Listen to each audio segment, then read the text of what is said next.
Hello students, welcome to all of you in our YouTube channel Future Doctor Classes. Dear students, आज के class में हम पढ़ने वाले हैं डिफरेंट टाइप ऑफ सॉल्यूशंस के रिगार्डिंग। आज का अपना क्लास रहेगा। लास्ट लेक्चर के अंदर जैसा आप लोगों को पता है बेटा कि हमने डिस्कस किया था ऑस्मोसिस और डिफ्यूज़न के रिगार्डिंग जो अपने फैक्ट्स थे। हमने ऑस्मोसिस को जाना, डिफ्यूज़न के बारे में हमने पढ़ा और आज की जो क्लास रहेगी इसमें हम पढ़ेंगे different type of osmotic solutions के रिगार्डिंग। ठीक है, जो अपना क्लास रहेगा। आज की क्लास में हम बात करेंगे बेटा सॉल्यूशंस के बारे में और सॉल्यूशंस के टाइप कौन कौन से होते हैं। ठीक है, तो चलो स्टार्ट करते हैं। थोड़ा सा कंसंट्रेट करके बैठिएगा बेटा, क्योंकि आज का वीडियो बहुत ही इंटरेस्टिंग और मज़ेदार होने वाला है, तो थोड़ा सा कंसंट्रेट करिएगा। ठीक है, चलो स्टार्ट करते हैं। सॉल्यूशन।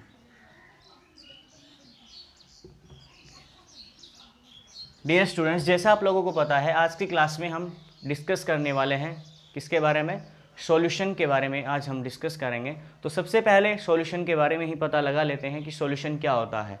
स्टूडेंट्स देखिए, solution is the combination of solute and solute plus solvent. ठीक है students, solution is the combination of solute and solvent. Solution बना हुआ होता है सॉल्यूट और सॉल्वेंट से मिलकर के, जिसके अंदर जो सॉल्यूट होता है बेटा ये सॉलिड फॉर्म होता है and solvent liquid.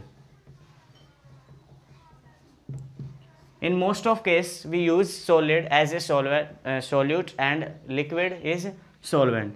Most of case के अंदर, मोस्ट ऑफ सॉल्यूशन के अंदर हम लिक्विड क्या यूज करते हैं, सॉल्वेंट, एंड जो सॉल्यूट होता है वो मोस्ट ऑफ केस में सॉलिड देखने को मिलता है। ठीक है, जैसे हम बात करें शुगर सॉल्यूशन की, तो शुगर सॉल्यूशन के अंदर जो सॉल्यूट पार्टिकल्स हैं वो क्या हैं, शुगर हैं, और सॉल्वेंट क्या रहेगा वहाँ, वाटर रहेगा। ठीक है, तो आपने एक वर्ड सुना भी होगा कहीं से कि यूनिवर्सल सॉल्वेंट क्या होता है, बताइए यूनिवर्सल सॉल्वेंट कौन सा होता है, जो मोस्ट ऑफ सभी सॉल्यूट्स को अपने अंदर डिजोल्व कर लेता है, उसे बोलते हैं यूनिवर्सल सॉल्वेंट बोलते हैं बेटा। ठीक है, तो यूनिवर्सल सॉल्वेंट कौन आता है, वाटर आता है। क्लियर है, तो यूनिवर्सल सॉल्वेंट कौन है, वाटर है। क्लियर है यहाँ से। चलो अभी बात करते हैं कि सॉल्यूशन हमने पढ़ा, solution is the combination of solute and solvent. Solution solute और सॉल्वेंट से मिलकर बना होता है। सॉल्यूट पार्टिकल्स के अंदर हम मोस्ट ऑफ सॉलिड स्टेट का यूज़ करते हैं किसी भी मटेरियल का। यहाँ पर लिक्विड भी हो सकता है, ऐसा कुछ कंपलसरी नहीं है, लेकिन मोस्ट ऑफ केस में हम क्या यूज़ करते हैं, सॉलिड पार्टिकल्स यूज़ करते हैं एज सॉल्यूट। ठीक है, जैसा और यूनिवर्सल सॉल्वेंट के केस में वाटर होता है और सॉल्वेंट क्या होता है, मोस्ट ऑफ केस में लिक्विड स्टेट के अंदर होता है। ठीक है स्टूडेंट्स, चलो अब बात करते हैं डिफरेंट टाइप ऑफ सॉल्यूशंस, यानी कि सॉल्यूशंस के टाइप कौन कौन से हैं, तो वो मैं आपको अभी बताने वाला हूं। देखिए थोड़ा ध्यान से।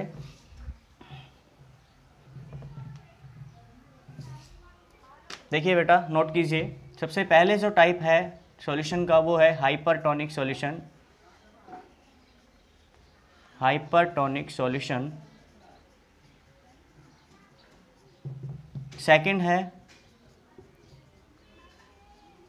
हाइपोटोनिक सॉल्यूशन, एंड जो थर्ड ऑप्शन है वो रहेगा आइसोटोनिक सॉल्यूशन। Isotonic solution. ठीक है स्टूडेंट्स, तो थर्ड क्या है, आइसोटोनिक सॉल्यूशन। तो ये थ्री टाइप्स ऑफ सॉल्यूशन है जो हमें पढ़ने हैं डिफरेंट टाइप ऑफ सॉल्यूशन के अंदर, कि कौन कौन से टाइप होते हैं सॉल्यूशन के। उनमें हमने लिखा सबसे पहले जो है हाइपरटोनिक सॉल्यूशन, सेकंड है बेटा हाइपोटोनिक सॉल्यूशन, और जो थर्ड अपना ऑप्शन है वो है आइसोटोनिक सॉल्यूशन। ठीक है, तो ये थ्री टाइप ऑफ सॉल्यूशन हैं जो हमें पढ़ने हैं। तो स्टार्ट करते हैं सबसे पहले हाइपरटोनिक सॉल्यूशन से, वो कि हाइपरटोनिक सॉल्यूशन कौन सा होता है। ठीक है, तो लिखिएगा हाइपरटोनिक सॉल्यूशन के केस में it is the type of solution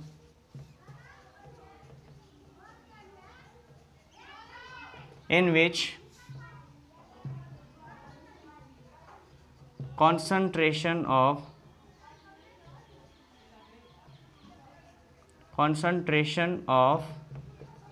solute is high. ठीक है, यानी कि सीधा सा मतलब ये है कि हाइपरटोनिक सॉल्यूशन के अंदर जो कंसंट्रेशन होता है, कंसंट्रेशन ऑफ सॉल्यूट पार्टिकल्स ज़्यादा होता है, यानी कि सॉल्यूशन हाईली कंसंट्रेटेड होता है, तो उस केस में हम सॉल्यूशन को क्या बोलेंगे, हाइपरटोनिक सॉल्यूशन बोलते हैं। ठीक है स्टूडेंट्स, हाइपरटोनिक सॉल्यूशन, दोबारा से रिकॉल कर रहा हूँ, एक बार ध्यान देना। हाइपरटोनिक सॉल्यूशंस वो सॉल्यूशन होते हैं जिनके अंदर concentration of solute particles is high होती है, यानी कि मैक्सिमम कंसंट्रेशन होता है सॉल्यूट का एज कंपेयर टू सॉल्वेंट, इसीलिए उसको हाईली कंसंट्रेटेड सॉल्यूशन बोला जाता है। क्लियर है?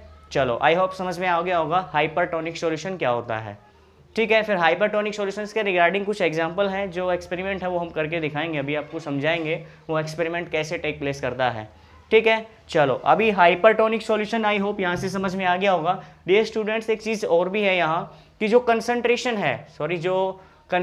है एक्चुअली किसी भी सॉल्यूशन की, वो कंसंट्रेशन टोटली किस पे डिपेंड होता है, अमाउंट ऑफ सोल्यूट पार्टिकल्स के ऊपर डिपेंड करता है किसी भी सॉल्यूशंस की कंसंट्रेशन। ध्यान रखना, किसी भी सॉल्यूशन की कंसंट्रेशन उसके सोल्यूट पार्टिकल्स पे डिपेंड करता है, जिसके अंदर सोल्यूट पार्टिकल्स ज़्यादा हुए वही सॉल्यूशन क्या हो गया, हाईली कंसंट्रेटेड हो गया, यानी कि हाइपरटोनिक सॉल्यूशन हो गया। ठीक है, समझ में आ गया हाइपरटोनिक सॉल्यूशन। चलो ओके स्टूडेंट्स, नेक्स्ट मूव करते हैं अपना नेक्स्ट टॉपिक, हाइपोटोनिक सॉल्यूशन। एक बार इसको इरेज करता हूँ, फिर हम आगे बढ़ते हैं।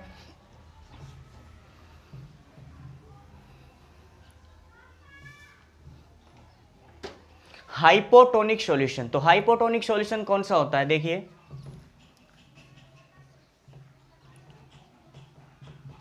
It is the solution in which concentration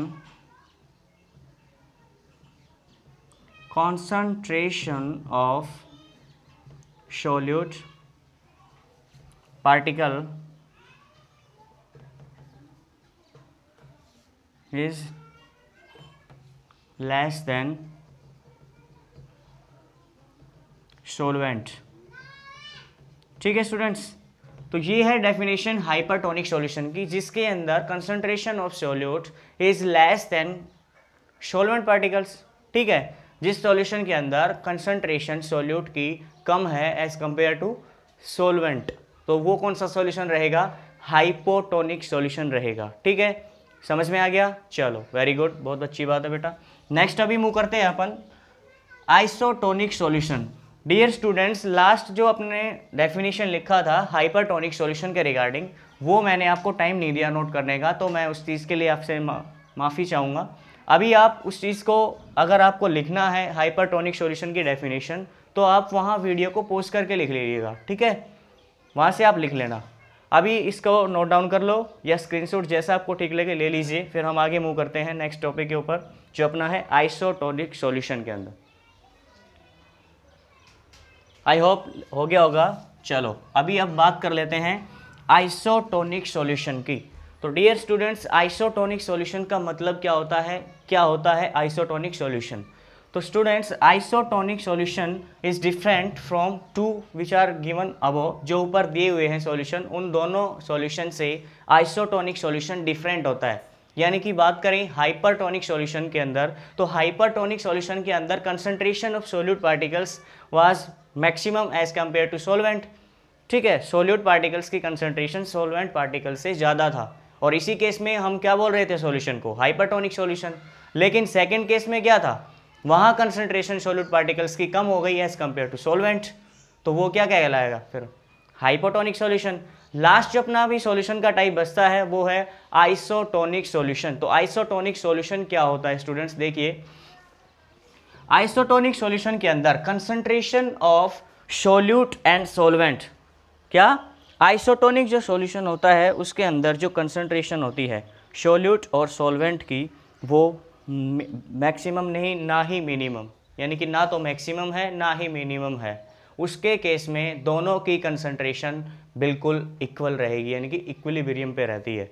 तो वो कौन सा सॉल्यूशन रहेगा, आइसोटोनिक सॉल्यूशन रहेगा स्टूडेंट्स। ठीक है, चलो नोट डाउन कर लीजिए एक बार इसको। It is the type of solution, it is the type of solution in which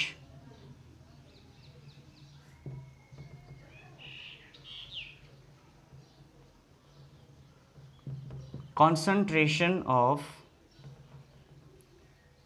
solute and solvent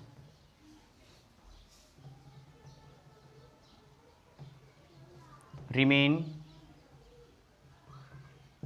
same और इक्वल। ठीक है, आइसोटोनिक सॉल्यूशन वो सॉल्यूशन होता है जिसके अंदर concentration of solute and solvent will remain same रहेगा, इक्वल रहेगा, यानी कि इक्विलिब्रियम स्टेट में रहता है। तो वो सॉल्यूशन क्या कहलाता है स्टूडेंट्स? आइसोटोनिक सॉल्यूशन कहलाता है। आई होप आपको यहाँ से 3 टाइप ऑफ सॉल्यूशंस क्लियर हो गए होंगे, hypertonic solution, hypotonic solution and the third isotonic solution. तो डियर स्टूडेंट्स, कंसंट्रेशन के ऊपर ये तीनों के तीनों कैटेगराइज्ड हैं, इनको डिफ्रेंशिएट किया गया है, अलग किया गया है ओनली किसके बेस पे? कंसंट्रेशन ऑफ सोल्यूट पार्टिकल्स के ऊपर। ठीक है, तो जिसके अंदर कंसंट्रेशन ज़्यादा तो वो सॉल्यूशन हाइपर, और जिसके अंदर कंसंट्रेशन सोल्यूट के कम हाइपोटोनिक सॉल्यूशन, और जिस कंडीशन में जिस सॉल्यूशन के अंदर सोल्यूट और सॉल्वेंट दोनों सेम कंसंट्रेशन पे हों उस सॉल्यूशन को क्या बोलते हैं? आइसोटोनिक सॉल्यूशन बोलते हैं। क्लियर है स्टूडेंट्स? सॉल्यूशन समझ में आ गया आप लोगों को? चलो, यहाँ पर मैंने एक चीज़ पहले भी आपको बताई है, शुरुआत में बता दिया था और अब एक बार फिर से रिपीट करता हूँ कि बेटा किसी भी सॉल्यूशन की जो कंसंट्रेशन है वो टोटली बेस्ड है, टोटली डिपेंड करती है अमाउंट ऑफ सोल्यूट के ऊपर। सोल्यूट की कंसंट्रेशन, सोल्यूट का अमाउंट आप कितना डाल रहे हो सॉल्यूशन के अंदर, वो आपको डिसाइड करके देगा कि सॉल्यूशन किस फेज में है, हाइपर में है, हाइपो में है या फिर आइसो में है।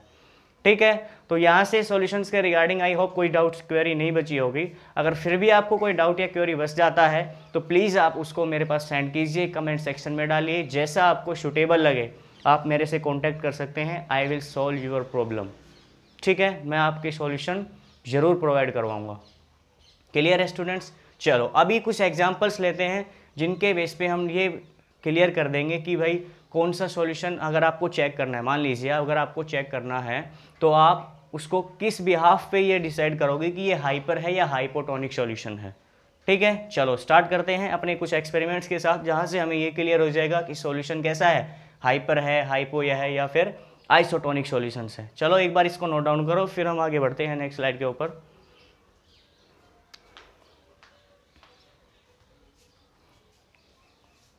ओके स्टूडेंट्स, आई होप आप लोगों ने कर लिया होगा।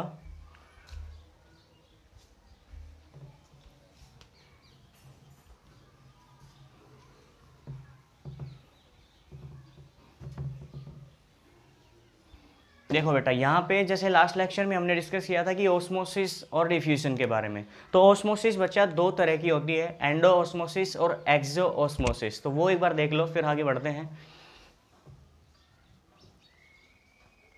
एंडो ओस्मोसिस, ठीक है, एंड दूसरा था एक्सो ओस्मोसिस।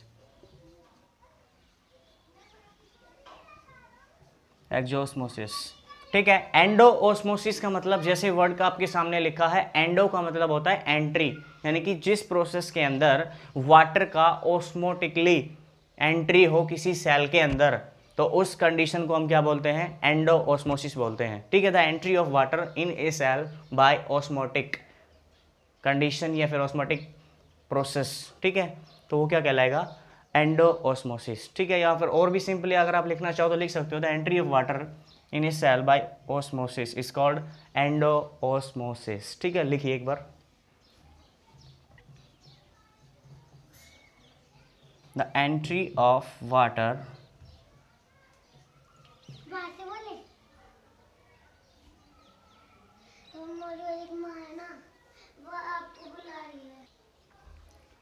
ओके स्टूडेंट्स, लिखिए एक बार, the entry of water in a cell by osmosis process is called endosmosis. क्या कहलाता है बेटा? एंडोओस्मोसिस।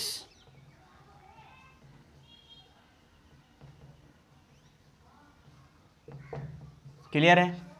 चलो अभी नेक्स्ट बात करते हैं एंडोऑस्मोसिस के बाद नेक्स्ट जो अपना वर्ड है एक्सोऑस्मोसिस। तो एक्सोऑस्मोसिस में बेटा उल्टा हो जाएगा, वहाँ क्या हो रहा था, एंट्री ऑफ वाटर होती थी, यहाँ पर क्या होगा, एग्जिट होगा वाटर का। ठीक है, द एग्जिट ऑफ वाटर, इसमें लिख लेते हैं द